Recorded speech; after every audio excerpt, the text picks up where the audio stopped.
I don't want to use the fascist word, but if they said, like, I want to be an authoritarian, I'm going to abolish all elections, you would say, sure, he's saying that, but like, I don't think he can actually do it. So it's okay if he runs for president. You don't care at all as long as you feel like the guardrails. I mean, are I there might to prefer prevent. other candidates, but I think that also one of the things that you do is that politicians, again, this would be an exceptional circumstance, but politicians constantly make promises about the things that they are going to do and then don't fulfill. And we tend to take those out in the wash, meaning that, if I promise that day one, as Donald Trump has pledged to do, that he's going to deport literally every illegal immigrant to the country, do I think he's actually going to do that? I mean, I really highly doubt it. He didn't do it last time he was in office.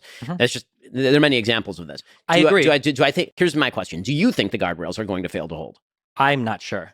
Really? Yeah, because I think the issue is one, when it's election time, Republicans are spineless in office. And I don't know how many congressmen would support what he wants just because they want to win re-election or because they think it's inevitable anyway. Well, I mean, I think that one of the things that happened in 2022 is Democrats ran directly on this platform and a bunch of Republicans lost who were running on this platform. Literally every Secretary of State who ran on the Donald Trump we should deny elections platform lost in every state. Sure, but other Republicans that have been offices there. Sure, but I mean, like, look at what happened with like Kinzinger and Cheney, right? Who were very like staunchly anti-Trump after J6 for that select committee, right? Kinzinger didn't even run again, and Cheney lost her election by I think the widest margin that anybody has ever lost an election ever in like all of U.S. politics. People who were not yet born voted against. Yeah, it, yes. I guess it's a surprising position to me for if we're looking at like principled stances of government. The idea that a man who has, and I think we both agree on this, that Donald Trump's only allegiance is to Donald Trump, right? We agree on that. The only thing he cares about is Donald Trump. I don't think it's the only thing he cares about. I think it's certainly the largest. It's the largest thing he cares about, right? Sure. So you've got a man who only cares about himself. Welcome to politics. I mean, it may be more.